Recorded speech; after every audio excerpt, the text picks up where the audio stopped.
습니까? 새해 복 많이 받으십시오. 네.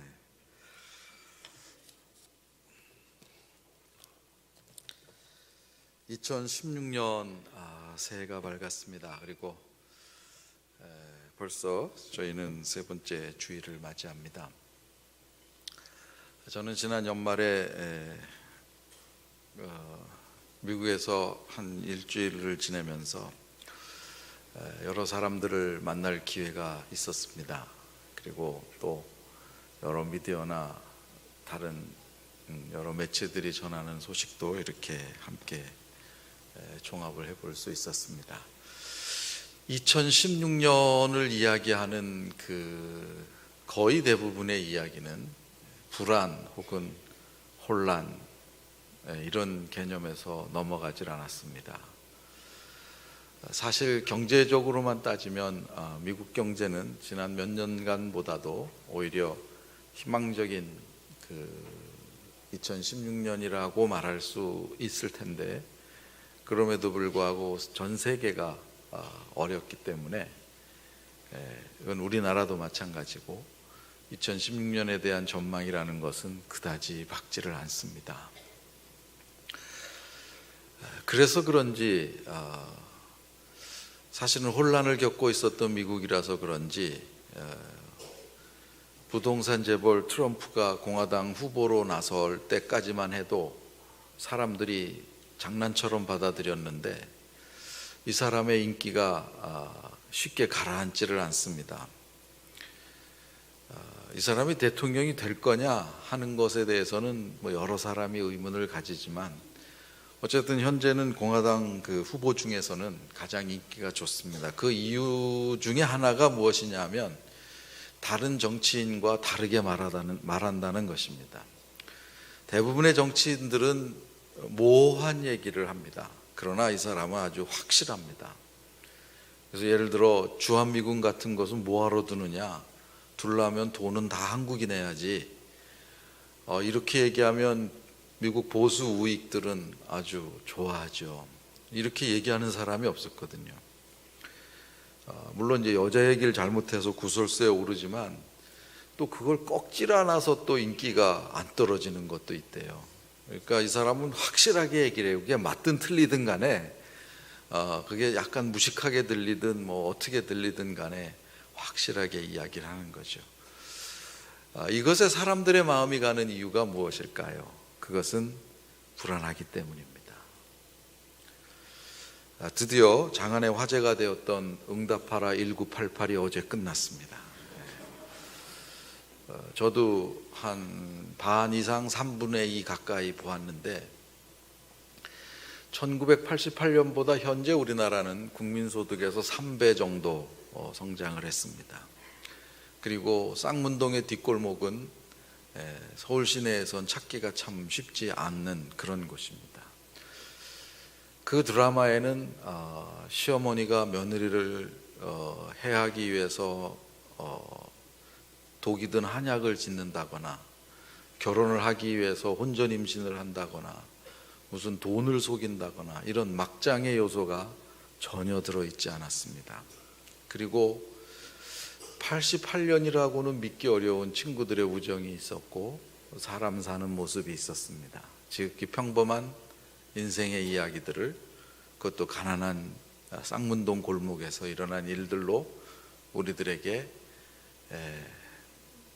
때로는 눈물 짓게 했고 때로는 마음 쓰게 했던 이유가 무엇일까요?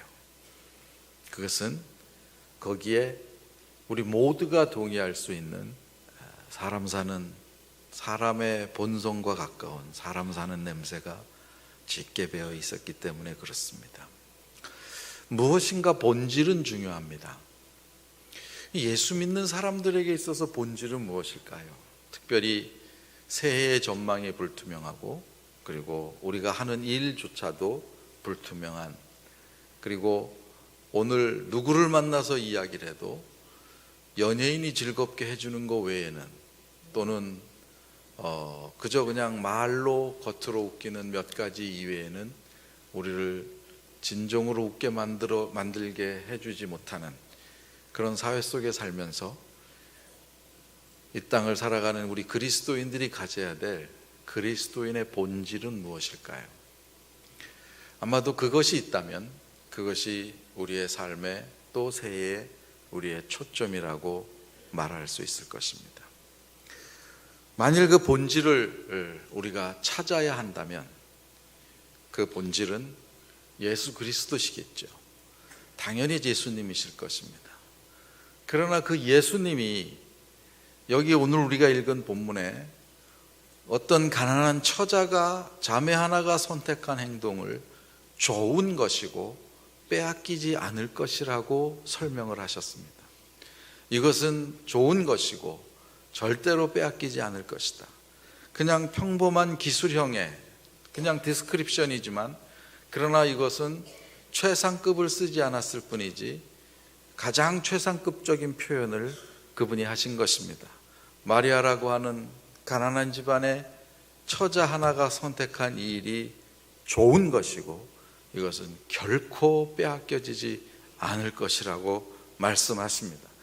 우리가 우리의 삶의 근본이 주님이라고 할 때 그 주님이 빼앗기지 않을 것이라고 말씀하신 것이 있다면 그것은 아마도 올해 우리가 우리의 삶에 초점을 맞춰야 될 우리의 초점이라고 말할 수 있을 것입니다. 그분이 말씀하시는 우리의 초점은 무엇인가? 그것은 말씀이 핵심이라는 것입니다. 말씀이 우리 삶의 초점이라는 것입니다. 오늘 우리가 읽은 본문은 누가복음 10장 38절에서 42절, 이 본문은 누가복음 9장 51절 이후에 나오는 본문입니다. 누가복음은 둘로 나누면 1장 1절부터 9장 50절까지와 9장 51절 이하 24장까지의 끝으로 나눌 수가 있습니다. 시기로 따지면 9장 50절까지가 3분의 2 이상의 예수님의 공생애가 기록되어 있는 시기이고 9장 51절 이하는 어떤 성경학자는 10개월, 9개월, 6개월 이렇게도 얘기하지만 남은 기간이 얼마 남지 않은 그런 기간에 기록된 성경입니다. 그리고 91장은 예수님께서 예루살렘으로 올라갈 것을 굳게 결심하시고 이렇게 시작이 되어지는데 그분은 이 예루살렘 길을 향해서 올라가신 다음에는 거기서 십자가에 달려 죽으십니다. 그 이후에 나온 것입니다. 그 예루살렘으로 행하는 길 도중에 베단이라고 하는 예루살렘에서 약 1.5마일, 2마일쯤 떨어진 베단이라고 하는 이 작은 동네에 들리셨어요. 이 집은 요한복음과 함께 생각해 보면 세 남매가 살고 있는 집입니다. 나사로, 마리아, 마르다. 그 집에, 가난한 집에 들렸던 에피소드가 오늘 우리가 읽었던 이 본문의 말씀입니다. 이 말씀 속에서 우리는 왜 하나님의 말씀이 내 삶의 초점이며 우리가 올해 그 초점 잡힌 삶을 살아가야 되는 분명한 이유가 무엇인지 그것을 좀 우리 같이 좀 생각을 해보도록 그렇게 하겠습니다. 인생의 스톰이라는, 인생의 태풍이라는 것, 폭풍을 만나지 않는 사람은 없습니다. 작든 크든 마치 기후가 바뀌듯이 그저 가랑비처럼 오는 인생의 폭풍도 있고 태풍처럼 몰아닥치는 인생의 폭풍도 있습니다. 인생이 폭풍이 오는 것이 당연하다면 인생이 불안정하고 때때로 혼란스러운 것이 당연하다면 문제는 폭풍이 아니라 우리가 폭풍을 어떻게 맞이하느냐 하는 것입니다. 폭풍이 문제가 아니라 폭풍을 맞이하는 우리의 모습이 문제라는 거죠. 그래서 성경은 우리들에게 이런 이야기를 하십니다. 그리스도인은 사실은 미래를 보고 살아가는 사람들이죠. 오늘 우리가 사는 이 땅은 우리가 영원히 살 땅은 아닙니다. 그래서 성경마다 우리를 지칭하기를 나그네라고 지칭을 했습니다. 나그네란 지금 거하는 곳을 자기 집으로 삼지 않는 사람을 말합니다. 우리가 돌아갈 곳이 있기 때문에 그렇습니다. 심지어 가나안 땅을 선물로 받았던 아브라함, 이 사람의 목표는 땅을 차지하는 것이고 거기서 후사를 통해서 민족을 일구어내는 것입니다. 당연히 땅을 차지하는 데 집중해야 될 이 사람마저도 히브리서 11장 8절은 그가 장막에 우거하는 삶을 살고, 여기서 우거라는 것은 떠날 것을 전제로 해서 산다는 뜻입니다. 우거하는 삶을 살고 거룩한 도성을 바라보았다 그랬습니다. 그래서 우리는 미래를 놓고 살아가는 사람들입니다. 그러나 그럼에도 불구하고 미래의 소망과 하늘나라의 소망을 가지고 살아가는 우리가 이 땅에서 닥쳐오는 인생의 스톰 하나 때문에 소망의 즐거움도 기대도 소망에 대한 간절한 바람도 다 사그라진 채 인생을 흔들리며 살아간다면 무엇이 문제겠습니까? 여러 성경 기자들이 얘기한 대로 믿음에 굳게 서라고, standing firm in the faith, 믿음에 굳게 서라고 그렇게 열심히 이야기를 하는데 우리가 그 믿음에 굳게 서지 못하는 이 작은 스톰에도 날아가 버리는 우리의 불안은 무엇입니까? 그것은 초점이 안 잡혀 있기 때문에 그렇습니다. 우리의 출발, 동기, 근거, 원리, 철학, 목표, 그리고 방법, 이 모든 것들을 제시해 주는 우리의 초점이 흔들거렸기 때문에 그렇습니다. 그것을 오늘 본문은 말씀이라고 얘기를 하는 것입니다. 2016년 이 말씀에 초점 잡힌 삶을 위해서 우리가 어떻게 살아야 되는가? 첫 번째는 부지런히 최선을 다해서 말씀을 배워야 합니다. 말씀에 초점 잡힌 삶이란 그 말씀을 아는 일입니다. 하나님께서 말씀을 주실 때는 최소 3가지 이유가 있었습니다. 첫 번째는 그분의 의도가 있었습니다. 두 번째는 그분의 의도가 성취되는 구원이라고 하는 히스토리가 있습니다. 세 번째는 그분이 누구신지 보여주시기 위한, 하나님이 누구신지 우리에게 알도록 하시기 위한, 이것을 우리가 계시라고 말하죠. 하나님을 누구신지 알도록 해주시기 위한 하나님의 목적이 들어있습니다. 하나님을 알고 믿음을 알기 위해서는 하나님 말씀을 아는 방법 외에는 다른 어떤 것도 없습니다. 만일 어떤 불안이 우리를 닥쳐왔을 때, 어떤 어려움이 우리에게 닥쳐오고 있을 때 여러분 흔들리지 않기를 원하신다면 말씀을 아십시오. 그 안에 내가 견고히 있을 수 있는 방법들과 원리들이 들어있기 때문에 그렇습니다. 그걸 알기 위해서 우리가 해야 할 일이 뭐냐면 부지런히 최선을 다해야 한다는 거예요. 오늘 첫 번째 주인공의 이름이 마리아입니다. 여기 39절에 보니까는 38절에 저희가 길 갈 때에 예수께서 한 촌에 들어가셨어요. 그래서 마르다라 이름하는 여자가 환영을 했는데 들어가서 말씀을 가르치기 시작하니까 예수님 발치에 앉아가지고 말씀을 듣는 자매는 마리아였습니다. 마리아가 열심히 말씀을 들었습니다. 뒤에 무슨 사건이 일어났는지 아시죠 여러분? 언니가 지금 성질이 나가지고 예수님한테 따지는 일이 발생할 만큼 언니는 돌아보지도 않고 열심히 말씀을 들었습니다. 이 가난한 집에 예수님이 느닷없이 들이닥친 거예요. 좀 더 현실감 있게 보기 위해서 제가 사진을 보여드리겠습니다. 당시 평범한 사람들이 어떻게 살았나? 이 집은 서민들의 집 중에서는 나쁘지 않은 집입니다. 이 집보다 더 나쁜 집도 있었어요. 사진이 떠야 되는데. 네, 그럼 진행을 하겠습니다. 이 작은 집에 예수님이 제자들을 데리고 들어왔어요. 이게 몇 명이에요? 네, 그러니까 생각 없는 이단화 목사님이 안수 집사님 12명 데리고 여러분 집에 13명이 신방을 왔다고 가정해 보세요. 커피잔 13개 있으세요? 네? 없어요. 이게 쉬운 일이 아니에요. 저 작은 집에 지금 1, 2층으로 구분되어 있는데 1층에 세 단락은 한쪽은 양과 염소 놓고요, 한쪽은 이렇게 그 불 때는 데고 한쪽은 거실이라고 할 수 있어요. 사다리 타고 2층 침실로 올라가는데 요건 괜찮은 서민이에요.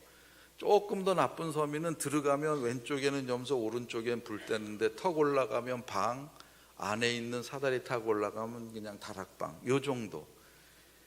이 거실을 다시 확대해서 저렇게 찍어 놓으니까요 이 모양이에요. 여기에 지금 장정 13명이 들어앉아 있는 것입니다. 그러니까는 참 힘든 일이죠. 예. 그 촌사람이나 할 수 있는 일이에요. 예. 이단화 목사님처럼. 하여간 갑자기 손님이 들이닥쳤어요. 근데 이 예수님이 들이닥치자마자 말씀을 나누기 시작을 하시는 거예요. 손님 접대를 준비해야 될 마리아가 이 발치에 앉아서 듣는 것입니다. 예수님의 말씀을 마리아가 듣기 위해서는 최소한 두 가지 장벽을 뛰어넘어야 했습니다. 첫 번째는 이 우라통 같은 언니의 질시를 뛰어넘어야 했어요. 뭐 물불 안 가리는 성격 같아요, 느낌에는. 어쨌든 언니가 뭐라 그러든 개의치 말아야 했습니다. 두 번째는 문화 장벽을 뛰어넘어야 했어요. 당시의 문화는 랍비가 하나님 말씀을 가르치면 여자는 그 앞에서 이렇게 듣는 문화가 아니었습니다. 거긴 다 남자들만 들어차고 여자들은 밖에서 일하다 듣든지 뭐 이러는 문화였어요. 여러분 남존여비 아시죠? 남자가 존재하는 한 여자는 비참하다. 그러니까 그 비슷한 문화 속에서 하나님 말씀을 배우는 건 똑같았습니다.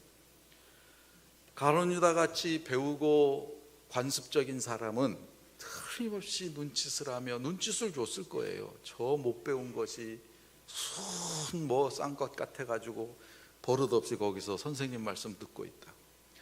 그러나 마리아가 그것을 개의하지 않습니다. 언니가 바빠도 제자들이 질시를 하고 제자들이 타박을 줘도 이 여인은 그것을 구애받지 않습니다. 이 아이는 나이가 어린 사람일 것입니다. 세 남매 중에 제일 어린 아이였습니다. 그러나 주께서 하시는 말씀을 놓고는 양보하지 않았습니다. 그가 모든 집중을 합니다. 모든 열심을 합니다. 다른 모든 것들은 잊어먹습니다. 누가 뭐라 그래도 그는 하나님 말씀 듣는 일에 집중을 합니다. 저는 이 가난한 촌마을에 배울 것도 없었고 가진 것도 없고 자랑할 것도 없는 이 조그만한 여인이 보여주는 이 태도를 저는 여러분들에게 가지시라고 말씀드리고 싶은 것입니다. 92년도에 제가 중국을 처음 갔습니다. 열리자마자죠. 그리고 연변자치주에 가서 사역을 했습니다. 성경이 없었습니다. 조선족들 중에 70%는 유감스럽게도 중국말을 몰랐습니다. 태어나면서부터 조선말을 하고 한국어 학교를 다녔기 때문에. 중국어 성경은 그래도 있었는데 우리 조선족이 다니는 가정교회들에는 성경이 없었습니다. 한 교회에 그저 하나 있으면 감사했습니다. 그들이 어떤 성경을 보았냐면 극동방송에서 밤 11시, 새벽 1시, 새벽에 낭독해주는, 단파방송으로 성경을 그저 낭독해주는 프로그램이 있었습니다. 그럼 이분들은 지지거리는 라디오를 틀어놓고 몇 분이서 그걸 받아쓰기 시작을 합니다. 그리고 서너 분이 쓰신 노트를 모아서 완성본 하나를 만듭니다. 필사본을 하나 만드는 거죠. 그걸 돌려가며 보든지 자기 순서가 왔을 때 자기가 뺏기든지. 그나마도 글을 모르는 분들은 그것을 할 수가 없었습니다. 누가 읽으면 듣고 기억했습니다. 그래서 이분들은 성경 암송을 잘했습니다. 에베소를 다 외우고 있었고 빌립보서를 다 외우고 있었고, 얼마나 하나님 말씀에 대한 열망이 있는지. 저희가 큰 성경을 가지고 갈 수 없을 때라서 쪽복음으로 된 성경을 다 잘게 쪼개서 표지를 만들어서 가져간 복음을, 그 성경을 받고 싶어서 줄을 서서 30분씩 추운데도 기다릴 수 있었던 사람들입니다. 저는 그들이 말씀을 보는 그 열망을 지금도 잊을 수가 없습니다. 근데 제가 미국으로 공부하러 떠나기 전에 마지막으로 갔던 게 95년 겨울인데 12월인데 그때의 이 사람들은 이미 수없는 성경책을 한국교회로부터 받았습니다. 그런 다음에는 처음에 보았던 하나님 말씀에 대한 그 열망 있는 눈동자와 마음을 저는 많이 보지는 못했습니다. 사랑하는 성도 여러분, 우리는 그들과는 비교가 되지 않습니다. 수없는 역본의 성경을 가지고 있고 말씀 묵상 가이드 책만 해도 매월마다 나오는 종류가 얼마나 많은지 모릅니다. 요즘은 아이들까지 말씀 묵상을 할 수 있는 자료들이 나옵니다. 그 수없는 자료들을 가지고 있음에도 불구하고, 하나님이 우리에게 은혜를 주셔서 여러 가지 언어로 성경을 볼 수 있음에도 불구하고 그 하나님 말씀을 간절히 사모하는 마음에 있어서는 우리는 어쩌면 위에서부터는 쉬지 못해야 될지도 모릅니다. 성도 여러분, 이 말씀이 여러분에겐 무엇입니까? 이 가난한 촌 여자아이가 우리들에게 보여줬던 주의 말씀을 듣고 싶어하며 열망했던 이 태도와 이 자세는 어느 순간인가 우리들에게 없어졌습니다. 성경을 읽으려고 그러면 바쁜 일이 생깁니다. 성경을 읽으려고 그러면 누가 와서 커피 마시러 가자 그럴 수도 있고, 성경을 공부하려고 그러면 그거 하지 말고 뭐 하자 그럴 수도 있고, 히말라야 보러 가자 그럴 수도 있고, 수없는 바쁜 일들이 생깁니다. 또는 포기해야 될 것들이 많이 생깁니다. 제가 만일 사단이라면 성도들이 성경을 읽겠다는데 저는 온전히 보게 만들지 않을 것입니다. 무슨 바쁜 일이 생기든 얽히는 일이 생기든 일을 만들어 놓을 것입니다. 왜 그러냐면 성경 속에서 바라다 보니까 사단의 모든 권세를 이기는 방법을 예수님마저도 하나님 말씀을 사용하셨더라고요. 만일 우리가 사단의 권세를 이길 힘을 얻는다면 그것은 하나님 말씀을 기억하고 사용하고 그 말씀을 풍성하게 거하게 하는 방법일 것입니다. 그게 방법인데 사단이 성경을 읽도록 가만 놔두겠습니까? 그는 어떻게 하든지 방해할 것입니다. 그러므로 성도 여러분, 저는 여러분들에게 감히 도전드리고 싶습니다. 얼마나 하나님 말씀 보기에 마음을 싣습니까? 얼마나 하나님 말씀 보려고 애쓰십니까? 노력하십니까? 열심히십니까? 마태복음 25장에 보면 달란트의 비유가 나옵니다. 5달란트, 2달란트, 1달란트 이렇게 하나씩 종에게 남기고 주인이 떠나갔다 오니까 5달란트 받은 사람 5달란트 남겼고, 2달란트 받은 사람 2달란트 남겼고, 1달란트 받은 사람은 땅을 파서 묻어뒀다 도로 주었습니다. 주님이 이들을 칭찬했습니다. 착하고 충성된 종아. 주님이 1달란트를 묻었다가 다시 준 사람을 주님이 꾸중하셨습니다. 악하고 게으른 종아. 착하고 악한 것은 반대 개념입니다. 그러나 충성의 반대는 사실은 반역쯤 가야 더 적나라하지요. 그러나 성경적으로 그리스도인에게 있어서는 충성의 반대는, 반역 수준에 이르는 반대는 게으름입니다. 심지어 성경은 게으른 자여 어디에게 가서 배우라고요? 개미에게 가서 배우라고 했어요. 사단이 우리를 향해서 노리는 또 하나의 노림수는 하나님 말씀 보는 데 있어서의 게으름입니다. 더 즐거운 것이 많습니다. 더 좋은 것도 많습니다. 그러나 가장 무서운 무기는 게으름입니다. 사랑하는 성도 여러분, 주님이 우리를 욕하시기 위해서 달란트 비유를 주셨겠어요? 그분이 자기를 따르려고 하는 사람을 욕하는 걸 뭐가 그렇게 좋다고 생각하셨겠어요? 그러나 우리에게 알으라는 것입니다. 정말로 주님을 알지도 못하는 내가 주님이 나를 위해서 해주시는 것이 없다고 말한다면 그것은 자기 좋은 장난감 놔두고 자기 것 가지고 노는 친구의 장난감 뺏으려고 하는 어린아이의 욕심과 별반 다르지 않습니다. 사랑하는 성도 여러분, 올해내 주님이 여러분을 이끌어 가시기를 원하시나요? 주님이 살아있다는 것을 경험하기를 원하시나요? 인생의 폭풍이 몰아치는 한순간에서도 내가 견고하게 서서 그것을 이겨나가는 성취와 기쁨을 누리기를 원하시나요? 그러시다면 부지런히 최선을 다해서 말씀을 배우십시오. 그 안에 주께서 역사하시는 힘이 있습니다. 그 안에서 주께서 역사하시는 일하시는 영역이 있습니다. 성령께서 성경을 기록하실 때 무오하게 기록하셨다 그랬어요. 흠없도록 기록하셨다. 그러나 예수님께서 성령을 보내주실 때 성령이 오셔서 해야 될 제일 첫 번째 역할은 뭐냐면 내가 너희에게 말한 것을 기억나게 하시리라. 우리가 읽는 하나님의 말씀이 하나님의 말씀으로 깨달아지게 하는 것이 성령님이십니다. 그것이 하나님의 말씀으로 깨달아지면 그때에는 우리가 일하는 것이 아니라 성령께서 일하십니다. 성령께서 일하실 때 성경 역사는 안진뱅이도 일어나고 교회가 만들어지고 하루에 5,000명이 회심하고, 그리고 어떤 사단의 역사가 교회 안에 침투해도 그들은 거기에 굴하지 않고 맞설 수 있었습니다. 여기 사랑하는 젊은 형제자매들도 계십니다. 여러분, 성경을 얼마나 읽으셨습니까? 성경을 얼마나 아십니까? 하나님께서 우리에게 완성된 계시로 주의 말씀을 주실 때에는 그의 간절한 열망이 여기에 들어 있습니다. 당신이 누구시고 얼마나 우리를 사랑하시고 얼마나 이 땅 가운데서 해야 할 일들이 무엇이고 그리고 하나님 나라가 어떻게 이루어지는지 그분은 여기에 기록해 놓으셨습니다. 저는 훨씬 윤택한 삶을 살아가는 우리들이 고통스럽고 힘들게 살았던 예수님 당시에 이 작은 처자 마리아처럼 하나님 말씀을 사모함으로 환경에 지지 않는, 조건에 지지 않는 그런 올 한 해가 되시기를 바랍니다.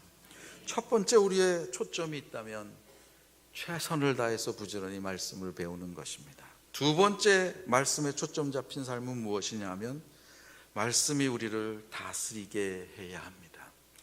저는 여기 마리아와 마르다 중에서 마르다가 좋습니다.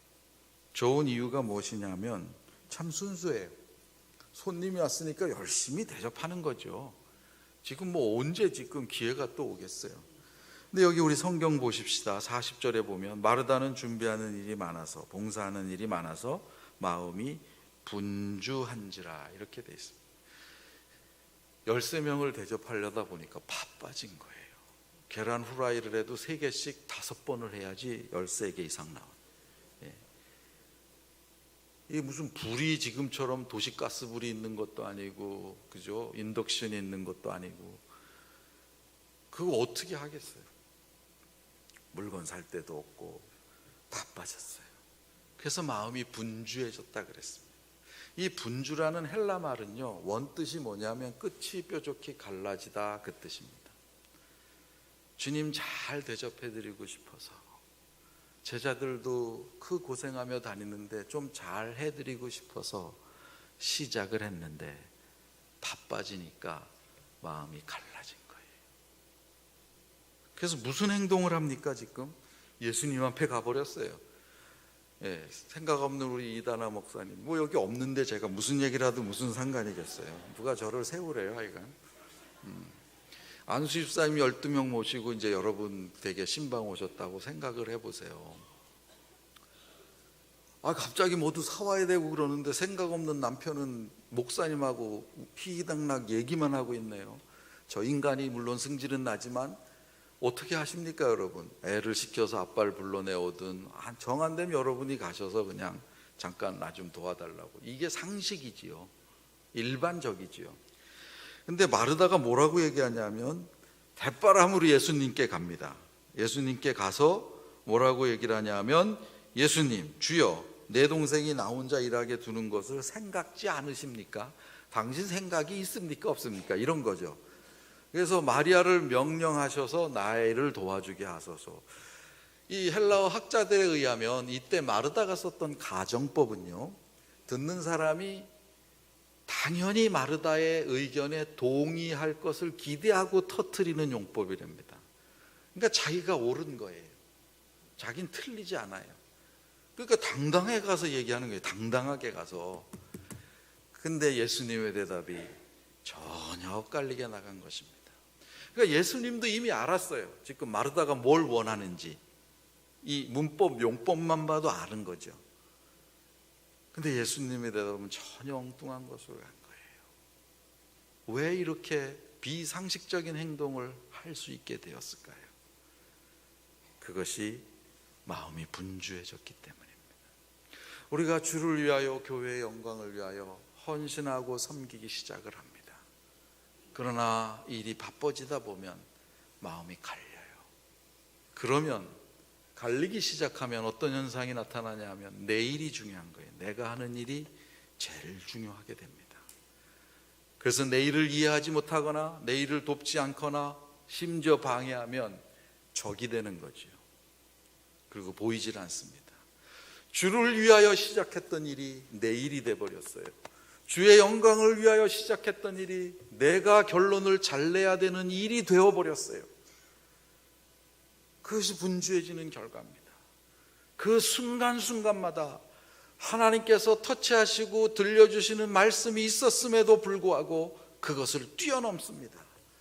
지식과 상식을 뛰어넘는 분주함이 우리를 찾아오기 시작을 합니다. 저는 지난 연초에 기도원에서 기도를 하면서 한국교회 지도자 목사님을 위해서 많이 기도했습니다. 그리고 큰 교회 목사님들을 위해서도 많이 기도했습니다. 여러분, 대한민국 교회의 역사는요, 교회 지도자들, 특별히 욕심 있는 지도자들에 의해서 나타났던 분열의 역사입니다. 예수님께서 요한복음 17장에 그 십자가에 달려 돌아가시던 그 잡히시던 날 밤에 하나님을 향하여 기도하실 때 이렇게 기도하셨어요. 아버지와 내가 하나이듯이 저들도 하나가 되어 세상이 저들로 하여금 나의 제자인 것을 알게 하십시오. 그리스도인이 세상을 향해서 줄 수 있는 큰 메시지 중에 하나가 하나라는 사실입니다. 그러나 교회의 지도자들이 자기의 욕심이 들어오기 시작한 다음에, 그것이 가장 중요한 자기 일이 된 다음에는 교회가 갈라지는 것조차 개의치 않습니다. 자기의 목적을 이루는 일에 있어서는 나쁜 방법을 사용하는 것조차도 개의치 않습니다. 그것이 주를 향해서 헌신하다가 마음이 분주해지는 한 단면입니다. 뭐 큰 일이 아니에요. 그렇게 하면서 한국교회는 어려움을 당했습니다. 반대로 생각해 볼까요? 그렇다면 교회는 하나가 되면 되는 것입니다. 그러면 어떤 스톰이 와도 그 문제가 없어요. 하나님 나라의 백성이 하나가 되면 하나님 나라는 문제가 없는 것입니다. 그 하나가 되기 위한 우리의 최대의 방법이 무엇인가? 마음이 갈라지지 않는 거죠. 그 갈라지지 않기 위해서 우리가 해야 할 일이 있다면 매 순간 하나님의 말씀이 우리를 다스리도록 하는 것입니다. 그분은 원수를 사랑하라고 하셨어요. 그걸 어떻게 해요, 원수를? 원수도 아닌 제 아내도 사랑 못하는데 원수를 어떻게 사랑해요? 사실은 평생 원수기 때문에 안 되긴 하지만 어쨌든 간에 어떻게 우리가 원수를 사랑하겠어요? 그러면 일단 미워하지 않는 것부터라도 시작을 해야죠. 일단 생각하지 않는 것부터라도 시작을 해야죠. 언제나 주께서 우리를 다스릴 수 있도록 주님이 다스리는 공간을 내어드리시기를 바랍니다. 제가 세 번째 설교하러 왔습니다. 그래서 처음에 와서 담임 목사님과 저와의 관계나 저의 가정 이야기를 좀 했는데, 제가 경험한 건 우리 집 이야기니까 또 이것이 흉이 안 되기를 바랍니다. 제가 미국에 공부하러 갈 때 우리 둘째가 2살이었습니다. 그리고 제가 14년 살다가 한국에 왔기 때문에 이 아이가 거기서 대학을 졸업했어요. 작년에 졸업을 했는데 졸업식에 갔죠. 갔더니 이제 부모님께 그 졸업식 끝나고 부모님께 저랑 제 아내한테 좋은 카드를 하나 써서, 이게 틀림없이 뭐 땡큐 카드겠지. 참 어디서 한글을 그렇게 배웠는지 구구절절 성동일이 우는 것처럼 그냥 눈물 없이는 읽을 수 없는 카드를 이렇게 썼어요. 그래서 제가 잘 보고 있는데 중간쯤에 이게 이제 한 구절에서 걸린 거예요. 뭐라고 썼냐면, 지난 18년 동안 잘 키워주셔서 감사합니다. 지금 얘 나이가 만으로 대학을 졸업하니까 22살인데 웬 18년? 고등학교 졸업할 때까지만 키웠단 얘기냐? 그래서 제가 또 궁금한 못 견디니까 제 딸아이를 불렀습니다. 너 뭐냐 이거 지금? 그랬더니 우리 둘째 놈 하는 말, 아빠 엄마가 대학 들어간 다음에 뭐 해준 게 있어?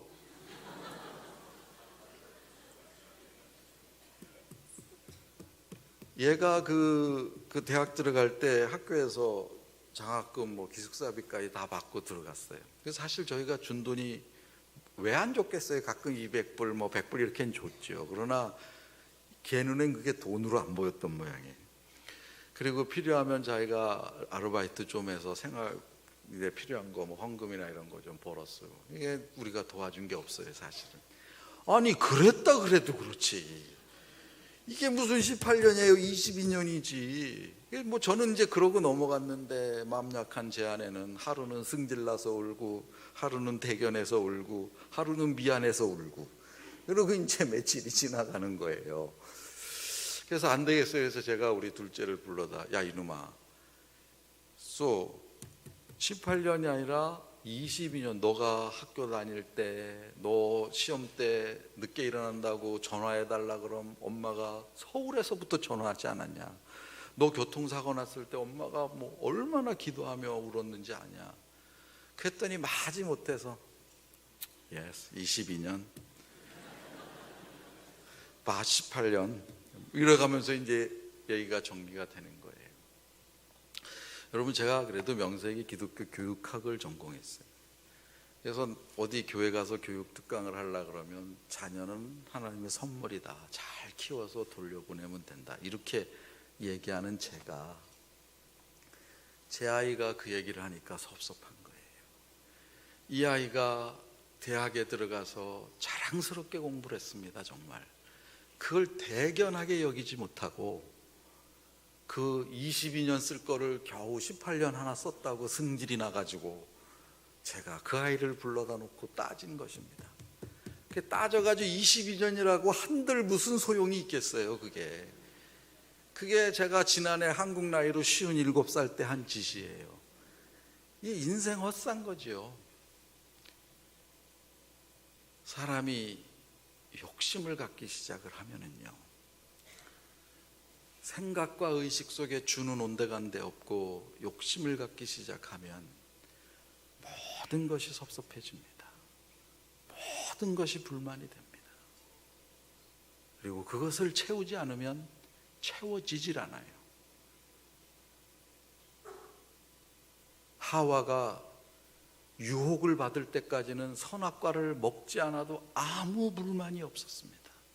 근데 유혹을 받고 나니까요, 그거 안 먹으면 다른 것 다 먹어도 소용이 없는 거예요. 그것이 인생입니다, 여러분. 말씀에 초점 잡힌 사람은 그래서 매 순간마다 주의 말씀이 우리를 다스리도록, 그 말씀 속에 원리가 있습니다. 그 말씀 속에 방법이 있습니다. 그 말씀 속에 결론이 있고 그 말씀 속에 해법이 들어 있습니다. 그렇다면 그 말씀이 우리를 다스리시도록 우리가 주를 기다리고 기대하고 모시고 있으셔야 된다는 것입니다. 그것이 말씀에 초점 잡힌 삶이에요. 저는 마르다가 이 실수를 안 했으면 얼마나 좋았을까 싶었어요. 아니면 마리아에게 가서 나오라고만 해도 괜찮았어요. 그러나 얼마나 자기가 옳은지를 생각했는지 그냥 대바람으로 예수님을 향해서 나아갑니다. 100% 자기가 옳다고 생각했어요.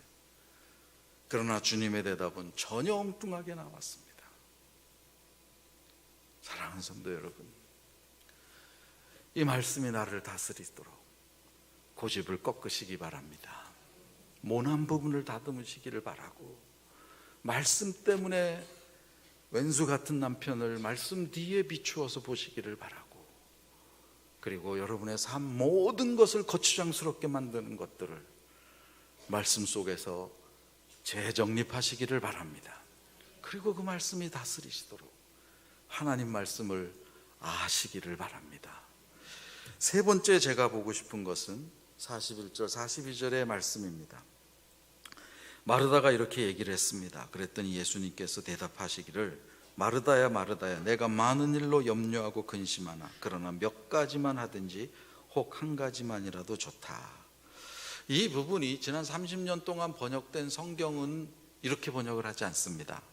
최근의 역본들은 내가 많은 일로 무거움을 느끼나, 직역을 하면 이렇습니다. 많은 일로 어려움과 무거움을 느끼나 꼭 필요한 것은 한 가지뿐이다. Only one thing is necessary. 꼭 필요한 것은 한 가지뿐이다. 그것이 뭐냐면 마리아가 택한 것이라는 거예요.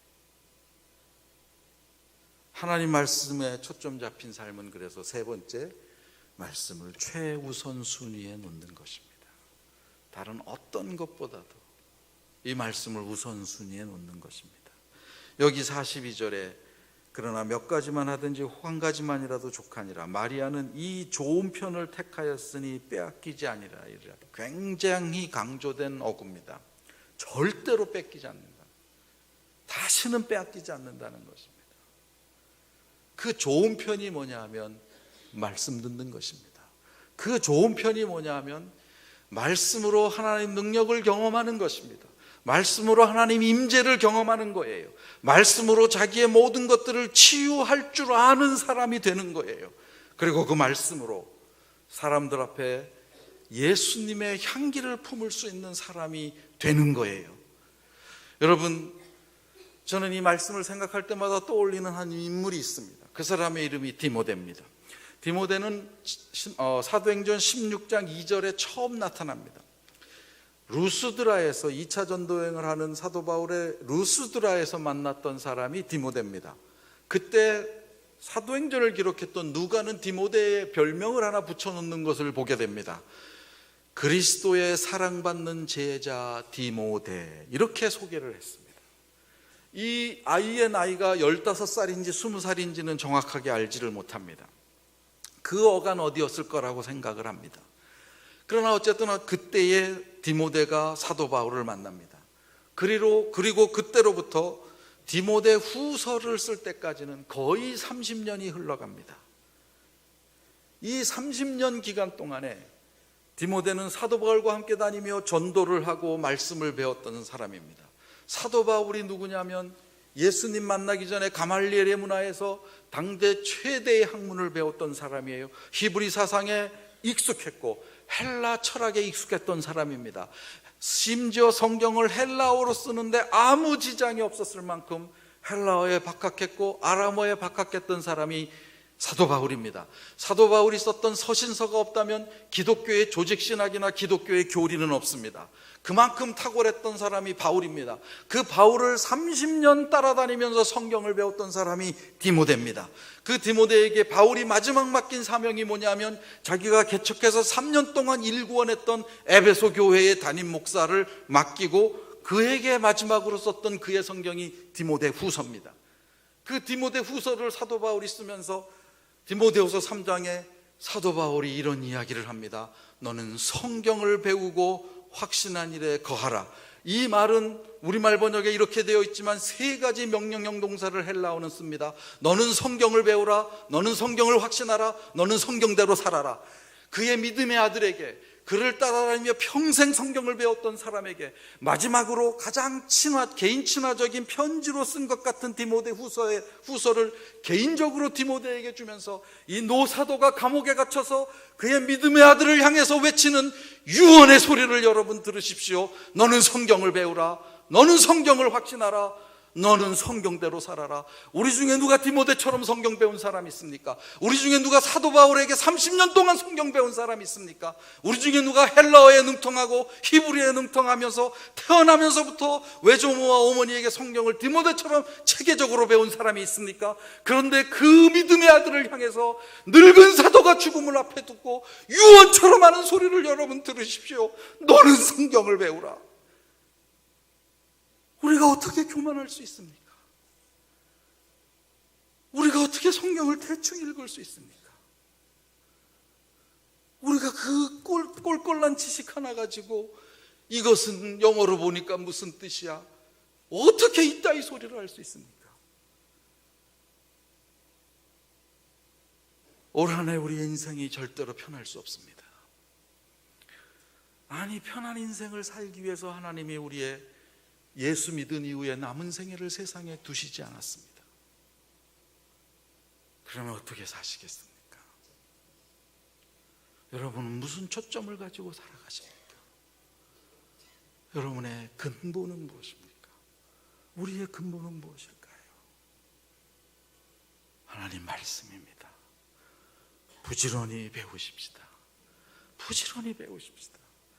어떤 유혹이 와도 말씀으로 이해할 수 있는, 나의 모든 삶을 말씀으로 이해할 수 있는 하나님을 아는 지식에 충만하십시다. 그리고 그 말씀이 언제나 나를 다스리도록, 연약하고 부족하고 모나고 속 좁고 그렇지만 그 말씀이 나를 다스리도록 내어드리십시다. 그리고 그 말씀을 최고 우선순위에 놓으십시다. 주께서 역사하십니다. 주께서 일하실 거예요. 2016년에 이 말씀이 승리하는 그런 한 해가 되시기를 바랍니다. 살아계신 주님,